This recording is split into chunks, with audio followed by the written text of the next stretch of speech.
Yeah, it's Friday. It's that time. I've been making videos pretty well all day here. Got the air conditioner going too.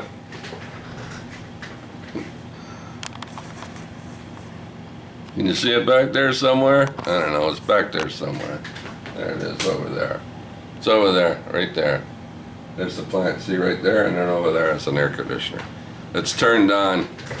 It's working. I'm gonna straighten this out now. Yeah. So, what was I saying now? Where was I? Oh yeah, the movies. It's Friday. It's the movies Bob's watched this week, which is I'm Bob, and I'm going to talk to you about the movies I watched. No big deal, no long stories, no nothing like that. Not getting into it too much, but I watched Rocky. Best Picture, right? 1976. I give this an 8, a big 8. It's a fun story, a little story that grew, right? Yeah, it's all about Rocky. He's a boxer. He's a boxer, right? Yeah, and he gets a shot at the crown. Yeah, greed gives him a shot, and all Rocky wants to do is stay 15 rounds before he gets his face smashed in. Anyway, that's Rocky. Big 8. All right, what else did I watch? Let's go along here. Oh, on Crave TV. I watched We Die Young, and it stars Jean-Claude Van Damme. Yeah, he's still around making movies in 2019. May not make very good ones, but he's still making movies. This is about a 14-year-old boy, right? He's in the gangs. He doesn't want to be, but he is. And he doesn't want his 10-year-old brother, right, to be in the gang. So he tries to keep his 10-year-old brother out of the gangs. I keep saying gangs, but that's what it is. So this 14-year-old kid, he runs errands for this gangster guy, right? He makes drops and picks up things, and anyway, he's got money in his bag, right? Yeah, he's got money in his bags. He's got money to drop off to another gang for payment, right? So anyway, that didn't work out too well. It was a big car smash up, and some of the money burns up in the car, and he forgets some of the money in his bedroom, and then there's a big wedding taking place at the gangster's house, and the gangster's sister's getting married, and whoa, man, the ending of the movie, it's a goddamn shootout. Everybody's getting shot, machine guns going off, bullets flying everywhere, people getting blown up, and oh, Jesus. Anyway, I gave it a 6. I watched it once. I don't think I'll have to watch it again. So, We Die Young. Jean-Claude Van Damme. He doesn't really do anything in here. He does a few things, but nothing. He doesn't do any, shit. All right, so anyway, that's it. I also watched Double Indemnity with Fred MacMurray, Barbara Stanwyck, and Edward G. Robinson. And that gets a big 8, right? And that's from 1944, I think it is. So I watched that, and I watched that on DVD that I already put away. Yeah, I think I put it away already. But yeah, I watched that, so that was a good watch. I'll watch that one again. Watch a Double Indemnity numerous times over the years I have. I watched a lot of stuff. All right, and then I watched Kiss Before Dying, 1956, the film. This one's in color.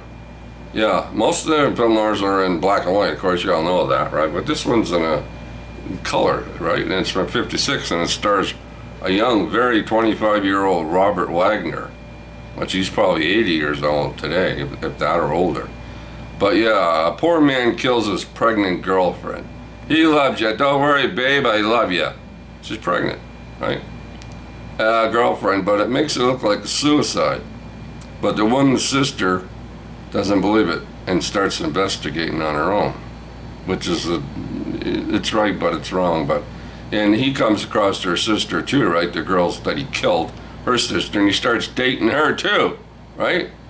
So yeah, this guy's a psychopath. He's a fucking nutbar. He's a weirdo. Tall looking, nice looking kid, well-dressed kid, right? But yeah, he kills his pregnant girlfriend.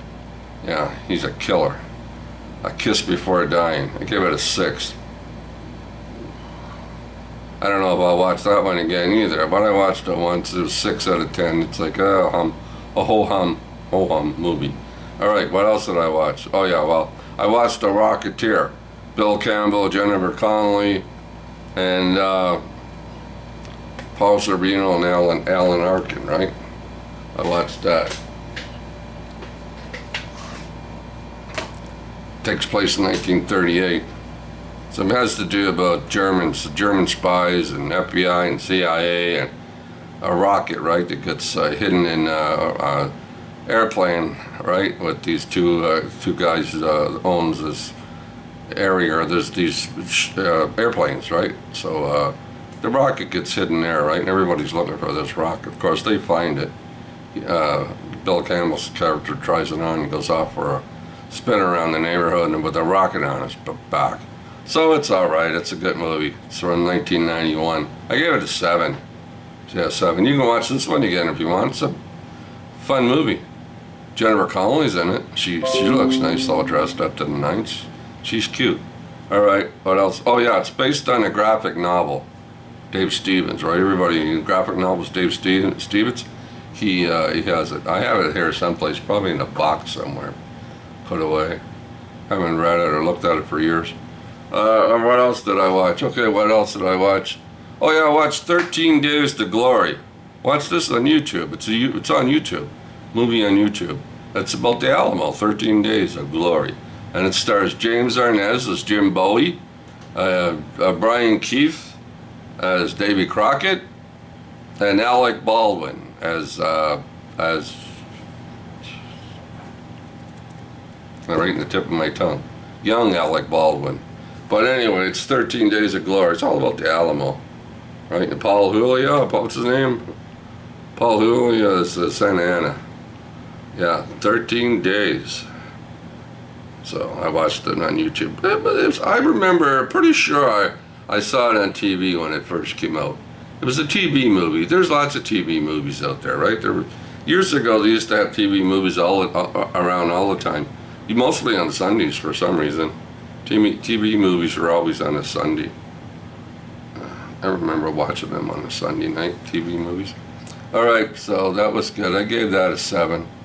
Did I say a 7? Did I mention that already? Because I didn't write it down here. I give it a 7 anyway. So, alright, there we go. I also watched on TCM, I Am a Fugitive from a Chain Gang. Based on a true story, right? Stars Paul Muni. Paul Muni, right? Yeah. He hasn't got a job, right? Back in 1932 with the Depression and all this stuff going around. Now, he had a job. He lost it like everybody else. So he's roaming around the neighborhood. He's going from place to place, Chicago, trying to find jobs. Everybody doing the same thing. Anyway, he's in this area. Some guy says, "Hey, man, you want a hamburger?" And Paul Mooney's got to go, "Sure. A hamburger? Freak right, man. I'm in. All right, let's go. I'll go get a hamburger, you and I. Don't worry about it. Don't worry about it." Okay. So they're sitting in this restaurant, Paul Muni and this guy, right? They order a hamburger, yeah, onions and, yeah, they're sitting there sucking back this fucking hamburger. And this guy that invited Paul Muni for the hamburger pulls out a freaking gun and he says to the guy, "Give me all the freaking money," right? So he's got like $5 and Paul Mooney's standing there going, What are you doing? What's going on?" and all this shit. Starts firing his gun, everybody's running. The guy runs off, Paul Mooney's still standing there going, cops pick him up, "That's it, buddy, you're in jail. You're going to chain gang for like the next, 20, 30 years or whatever it was." And he's standing there going, he's gone. He's on the chain gang. He didn't do shit. But anyway. He's been persecuted, right? He's sent to prison. It's based on actual facts that really did happen. Story about this guy. This guy was smart too. Just happened to be in the wrong place at the wrong time. And he fell in love with a character that ran away and never got caught. But anyway, yeah, I gave that a good 8. That's 1932. Before the film, the film laws came in, acting movie things. I think that came in fact around middle of 34 when there's a lot of stuff you couldn't do in movies anymore. But yeah, that's Paul Muni, 1932. A good 8 out of 10. I am a fugitive from a chain gang. He got in trouble just because he wanted a hamburger and he was hungry. Yeah, shit happens, man. You know what I'm saying? I am the father.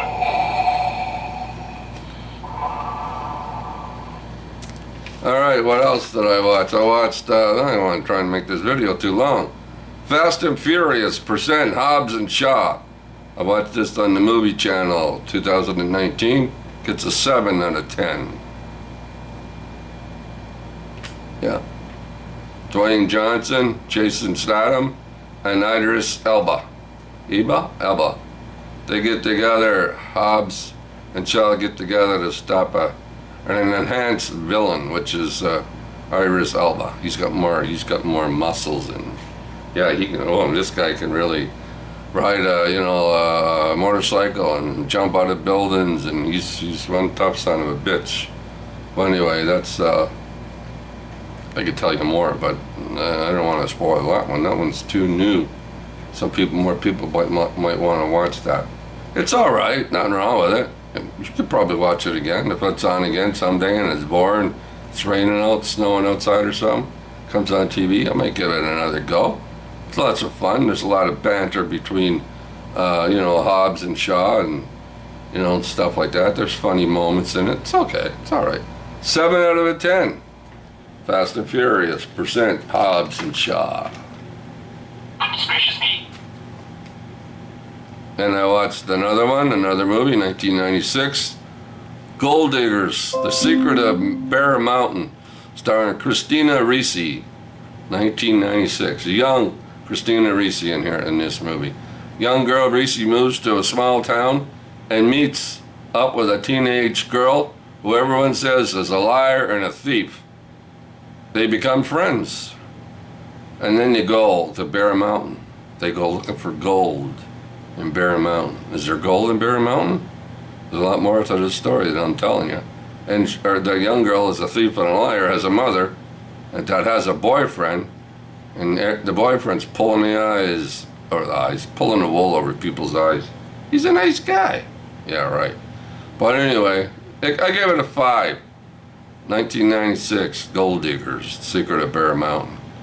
5. I wouldn't watch that. I don't think I'll watch this. I got the DVD. It's been in my collection for years. But I gave it a 5. You can watch it again if you want. But I was just thinking there might be a little bit more to it. What's that word? More oomph. I thought it might work its way up to a 7, but it never did.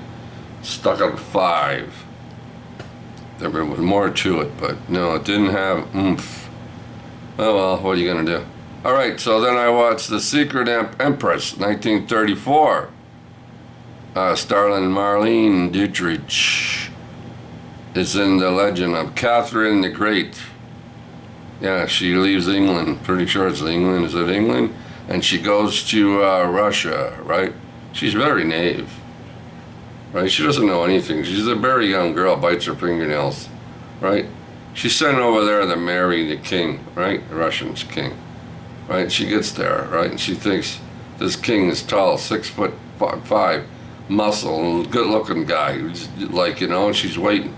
She finds out it's the Grand Duke Peter, right? And it's Sam Joff. Joff? Man, this guy looks like a freaking ding dong. He's always like this. Very disappointment. Anyway, so she's there and she's starting to learn, some of the tricks that goes along with being in charge, right? She starts playing the game, right? And then, things happen, and I can't tell you the end of the movie as always, but she ends up with the army on her side. Yeah, and she has the queen's, Peter's mother, right, wants Marlene Dietrich to have a baby boy, to carry on, to carry on the name. But anyway, she does have a baby boy. But somebody else is in there dipping around, you know what I mean? You know what I'm saying? Anyway, that's the Scarlet Empress, 1934.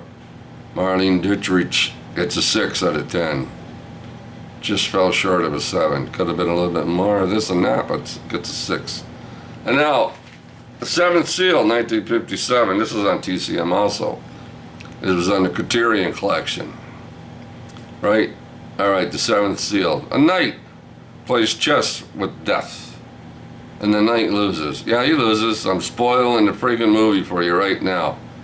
Right? I don't usually do that, but I'm spoiling this one for you. So if you come across the Seventh Seal, yeah, the knight plays death, plays with death with a game of chess, and he loses. Everybody loses except for a man and a lady and a little baby that's roaming around with them that left a little bit early, and they're in a wagon and they're seeing everybody else.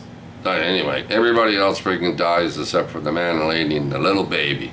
That's good. I like that. But the rest of the story, I didn't like. I didn't like it, okay? I didn't like it.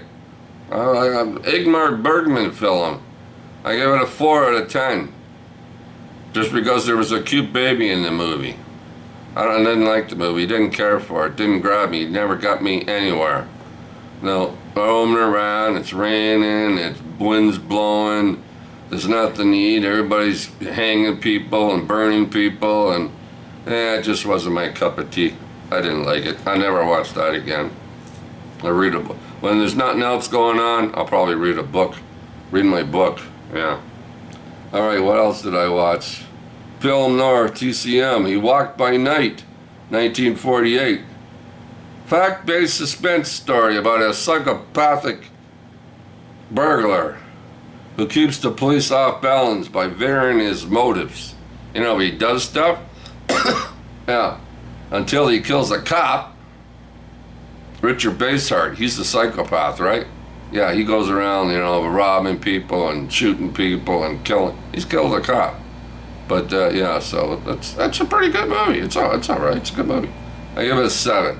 Now that's another movie. If there's nothing else on and it just happens to be on, it's Sunday morning or Saturday morning, and you're bored, you want to watch He Walked by Night, you can watch it again. 7 out of 10. Yeah, Scott Brady's in it too, and Roy Roberts. Not Rogers, Roberts. And what else did I watch? I watched the last one. Yeah, the last one here. Bear with me, people. TCM, 1935. After Office Hours. An editor, Clark Gable, doesn't figure on murder when he hires a socialite as bait in a scandal story. Well, there's a little bit more to it than that, okay? Constance Bennett, she's a rich lady, or a daughter of a rich lady, and the rich lady is Billy Burke, right? We all know Billy Burke is the witch, you know, the good witch from The Wizard of Oz. So there's another movie about editors or some people that have nothing to do with anything, but they try to figure out who killed somebody, right? So this is actually a boring movie. It's boring. I give it a 6 out of 10 just because. I don't know why, just because. But yeah. So Clark Gable tries to figure out who murdered this lady, this girl, this rich person, right? He's smarter than the cops and the detectives and everybody else in the movie, right? This newspaper guy. I don't know. Cops are stupid and he's smart. I don't know. So I give it a 6. 1935. TCM. Yeah, Office Hours. Boring movie, Clark Gable, but nah, don't. If you see it, you can watch it if you want to, or you can pass on it. No, I'm not gonna. I'm more than likely going to watch that again. All right, so that's the movies I watched this week. Stay tuned until next week when I'll be back talking about movies, and I do hope you're all safe and doing the best you can, and staying home, or if you have to go out, wear a mask. Stay your distance and all that stuff, right? Maybe one day, hopefully in the not too far future, things will get better and we'll be able to go out and see each other. And I'm still home. I don't go anywhere, like other than going down to Shoppers for my pills. But my daughter does my shopping for me, and I'm not allowed to go anywhere. My kids tell me, Dad, don't go nowhere. Because my age bracket, that's what they say. My old my age, is that it's out to get you, Bob. All right. Love to everyone. See you next week. Have a good week of watching movies.